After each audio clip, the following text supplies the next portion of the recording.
We'll go ahead and get started and take questions for Coach, and we can start with Kevin Kinder.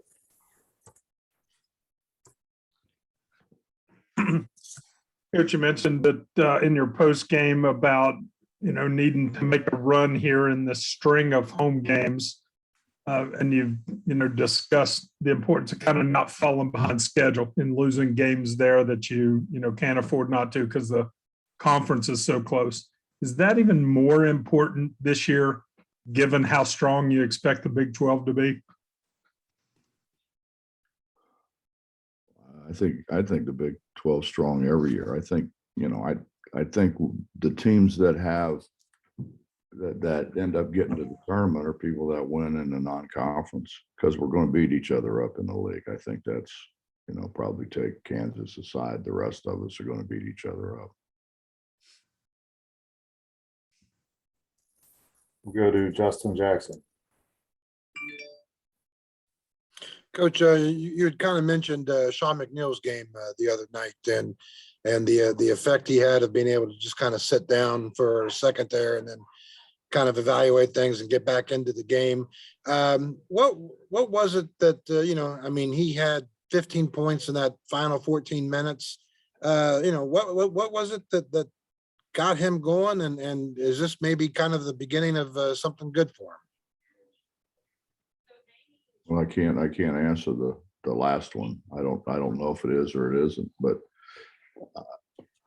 he was kind of, we all were, we were a little stagnant, and I think we were all waiting on Taz to score for us. And, we've got to pass the ball better. I mean, that's something that's got to happen. We've got to be able to pass the ball better. It's not we didn't have guys open. We just didn't deliver the ball to them. We're too late. We throw it too low. We throw it too high. We don't make catch and shoot passes. And we need to do that. And that really affects somebody like Sean. Do you think obviously he comes into the season, he's kind of known as the 3-point guy and, catch and shoot kind of guy. But the other night, he's putting the ball on the floor. He's coming off dribble handoffs and driving to the rim. This is a part of his game that, he's shown in spurts, but can he show more of that as this season goes along, be more consistent with that?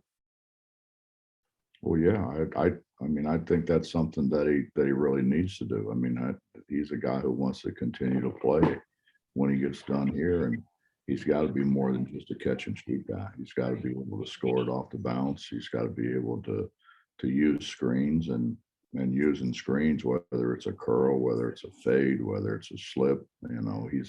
He's got to be able to score multiple ways to be able to be somebody who is really hard to guard. Reminder, if you need a question, please use the raised hand feature. We'll go back to Kevin. Coach, there's been a lot of discussion, obviously, about the defense. Second half, you had both some guys locking down on the ball pretty well. It seems like getting the ball pressure that you want, and also kind of creating a little bit of havoc that got Clemson's passes a little bit off target. Is one or the other of those more important? Is one of those the key for you and for your team to play better overall defense? Well, the biggest thing in trying to create a really good defense is ball pressure. Ball pressure takes so many things out of the offense's hands. Ball pressure, and then you combine that with being able to deny one pass away, and then you get to make sure you're in help position, and then being able to recover from help position to on the ball defense. It takes time. I mean, we've got guys coming from various different places with way different philosophies than what we have here. That's kind of like a tough habit to break thing, and getting people to realize, hey, when somebody picks the ball up, get on them. Don't let them go to their preferred side, things like that. What's hard?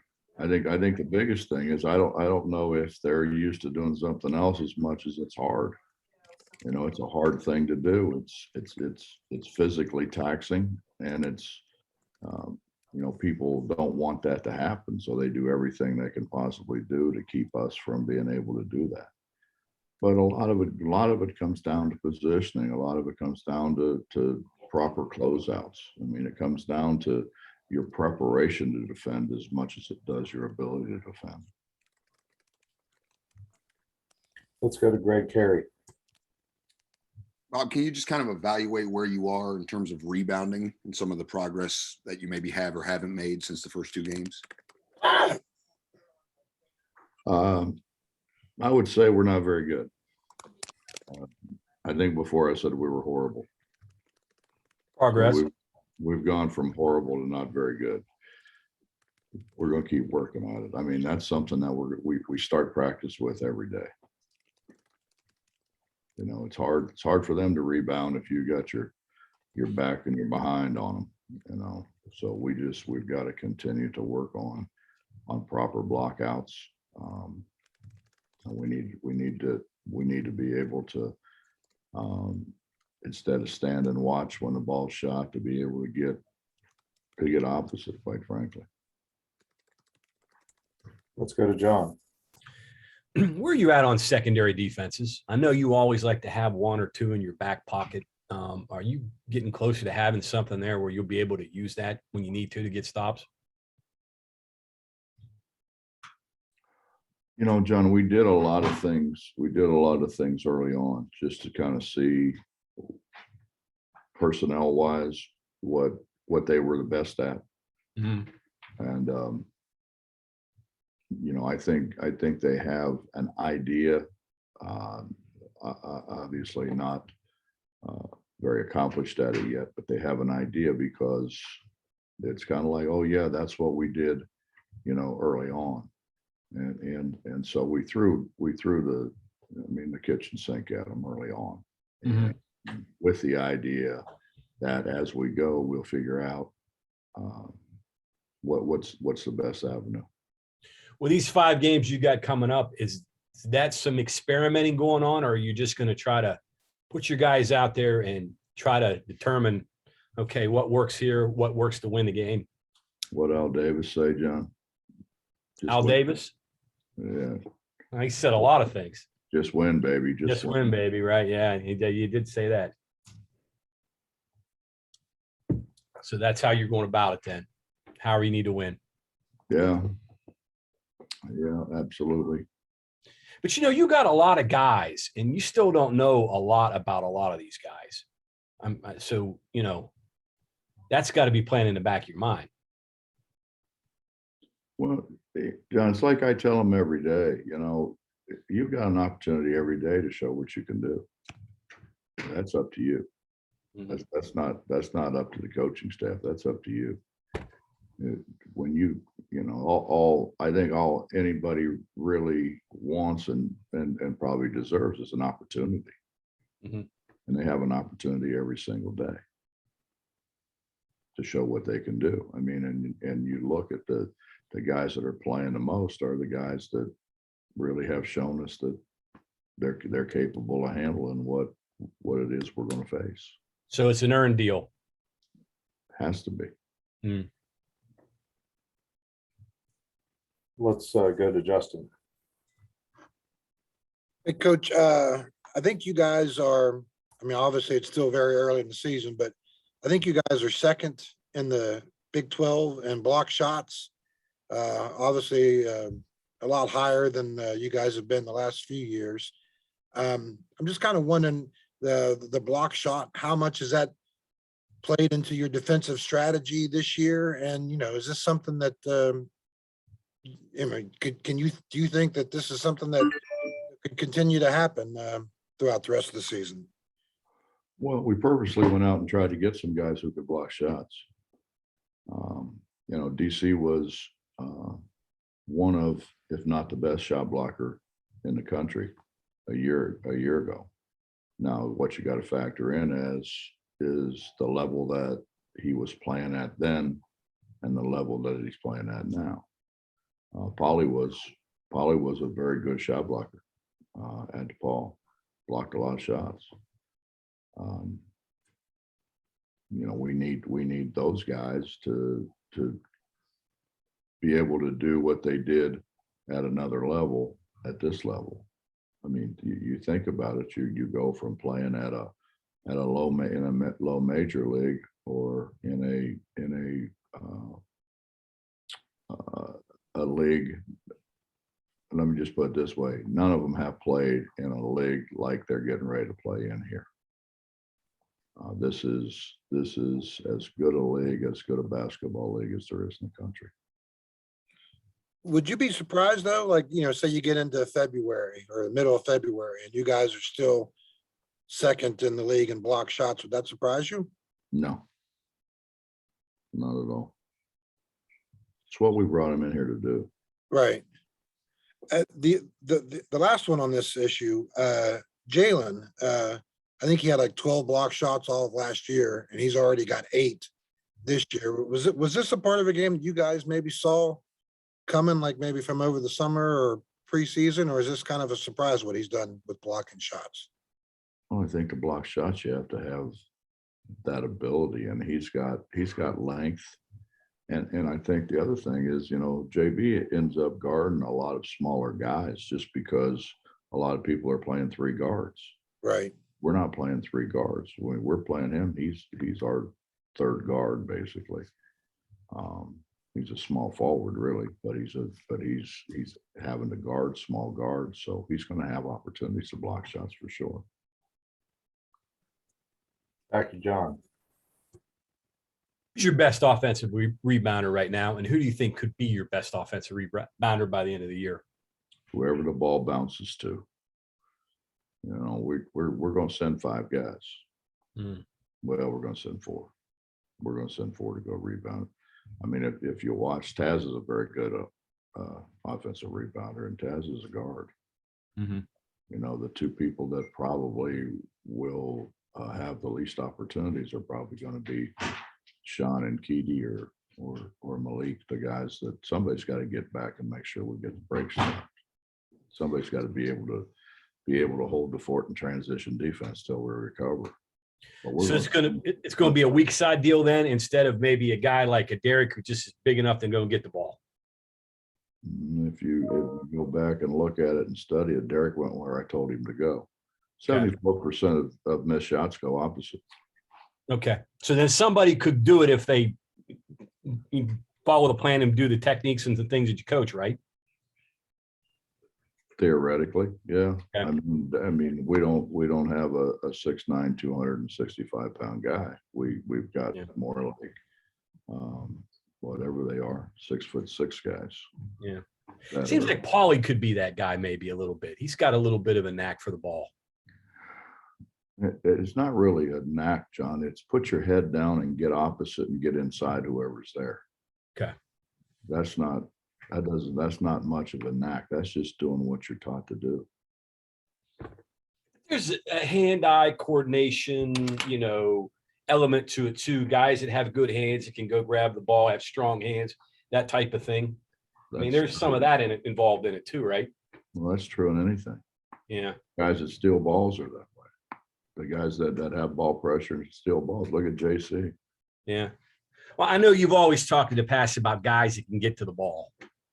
That's what you covet, what you want, guys that are able to do that. It's hard to get it if you don't get there. Yeah. Let's go back to Kevin. Just observing your fast break chances this year and your true runouts, not just secondary offense. It seems like the passing there has been better. Your conversion rate has been really higher. What have been the keys to that improvement, if you've seen that improvement this year? We've worked on down the floor passing. We've worked on pretty much at the beginning of most practices, we'll start on some kind of transition drill that they have to pass the ball. And then really for both ends of the floor, we've worked on 2-on-1s and 3-on-2s and 4-on-3s and those kind of things. So, they've had a lot of preparation. You know, it's a matter of muscle memory, I guess, and getting better at it. Reminder, if you have a question, please use the raise hand feature and we'll go to Justin. Coach, tomorrow, I think, I saw that your guys are scheduled to go to the Salvation Army, I think, and kind of hand out some meals and, you know, kind of give back to the community. I just kind of wondering if you could share a story on how that all came together and what an opportunity like that, you know, could mean for your guys away from the court. Well, Stephanie White set it up initially, and you know, we all thought it was a great thing for our guys to do and see. And I think for the most part, our guys have enjoyed it. I think they've, for the most part, come out. I mean, like anything else. I mean, you got a couple people in there that give you a hard time. You know, they didn't appreciate that, but they did feel good about being able to go out in the community and help the community, and then they honestly, they like being around each other, which is a plus. There's no further questions. John will be the last. And last one for me. Do you think this team has a chance of being pretty good at scoring at the rim? I mean, I think of Taz, think of Curry with his left hand. JB, could this be maybe a team that could be good at that by the end of the year? I think, John, that the biggest part of that is being able to pass the ball. You know, when you throw it down around guys' ankles, it's awfully hard for them to scoop it up and be able to finish around the rim. We've got guys that basically people haven't thrown the ball to. You know, they've been very valuable for blocking shots and rebounding and, you know, those kind of things more than being an offensive option. But a lot of it's passing, you know, throw the ball away from the defense. You know, we don't do that. You know, pass ought to be waist up. You know, who wants to turn their hands over, kneel down like a catcher, and then turn around, jump up and shoot one? Nobody wants to do that. Nobody's very good at doing that. I think to a large degree, we will shoot the ball much better when we pass the ball better. Our offense, instead of looking like a bunch of guys running into each other, will actually look like a fluid offense once we pass the basketball. And what we've always done here, everybody's passed the ball. I mean, you go back to anybody you want to talk about, they've all learned to pass the basketball, and that's key, you know, and that's key. If you never throw a guy the ball, his guy's going to stand in the lane. Why wouldn't he? Yeah. So we've always tried to get our bigs to be able to pass the ball as well, and pass the ball or dribble handoff or do something where they're involved in the offense. But it you know, it comes down to and people don't think about that as much as what probably they need to. But the key to shooting, the key to offense, be it a slip, be it a curl, be it a reject, is to be able to have the ball in a position you can catch it, you know, whenever you make those moves. And if you go back and look at what we've done offensive, it's not we don't have guys open. We don't get the ball to them. In the right places. Well, yeah, I mean, you get the ball to them late, they're underneath the backboard. You get the ball to them too early, now they've got to bounce it. You know, and if you throw it below their waist, you're probably not going to score it. Yeah. You know, it needs to be in a position where you can catch and finish. And we haven't been able to do that. Hey, real quick, forgot to ask you, I know it's early in the week. What do you see from Eastern Kentucky on Friday? They're going to press and shoot a bunch of threes. And then, you know, they're going to have a guy with the same hairdo you have on the sidelines, the exact same hairdo. I don't know if you all go to the same barber, but it's biology.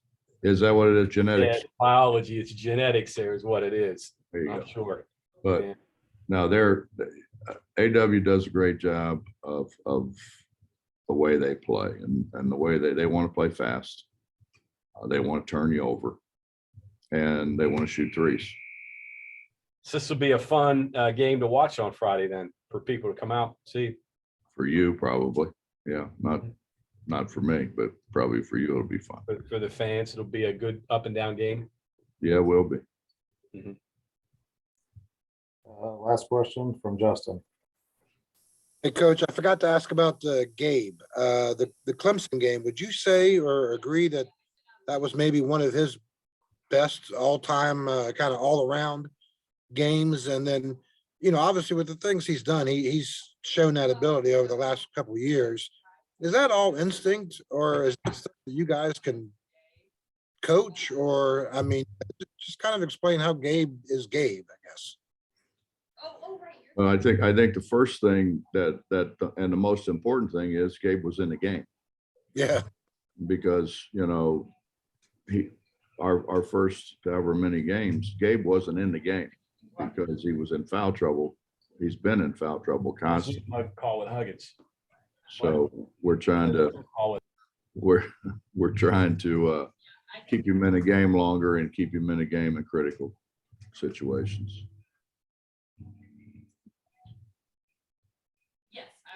You got anything here, Brian, for Steve Dunlap to ask Hugs? Catching any fish? My share. I want to go hit that private lake of yours. Clean it out. Well, I'll tell you, you can't clean it out, but you know what? We ought to do that. Hey, boat's ready. Sit around, talk about the old days. Yeah. You guys talk is good fishing stuff. I don't see the fish though. That's the problem. I Well, don't see them. maybe you ought to go to the optometrist and get your eyes checked. I mean, maybe those glasses are a little old, John. They are. Hey, good luck this year. Keep getting. Thank you. Appreciate you. Okay. See you. All right, Coach, I think that wraps Thanks. it up. Thanks for your time, and thanks to all the media for calling in. Thank you. Thank you all.